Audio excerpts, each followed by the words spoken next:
Well, the reality is that the Prime Minister personally decided to appoint Lord Mandelson as the ambassador to the United States. And in so doing, he has humiliated and embarrassed this nation on the international stage, because this Lord Mandelson is someone who described himself as the best pal of a paedophile.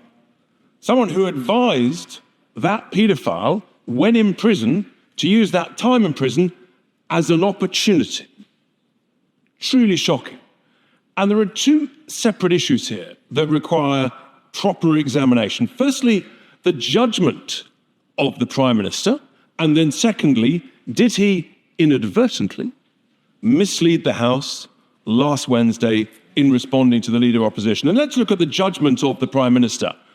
We know now that he received a 2-page document as he made the personal decision to appoint Lord Mandelson, outlining some of his links to the paedophile. And yet he carried on with that decision to appoint him. So he made that appointment in that knowledge. That is woefully incompetent judgment.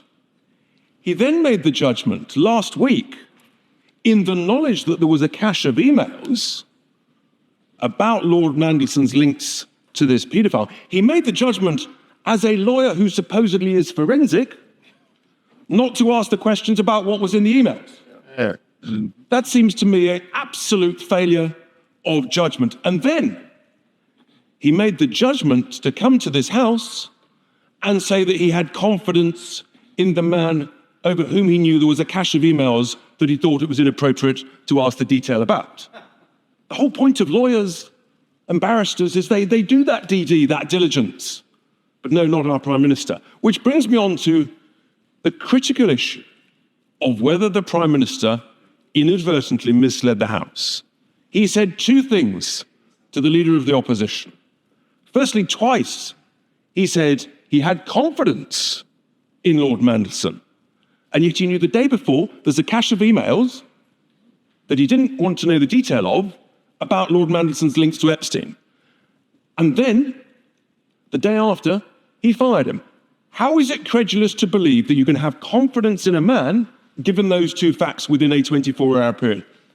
Even more significantly, the Prime Minister said that full due process had been followed during the appointment.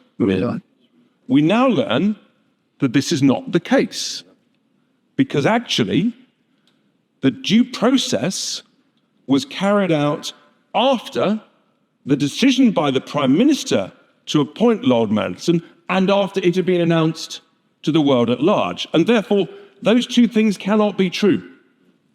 Either full due process was carried out before the decision to appoint, or it was carried out afterwards. It was not carried out during. And for that reason, I regrettably conclude personally that the Prime Minister inadvertently misled this House of Commons and the British people.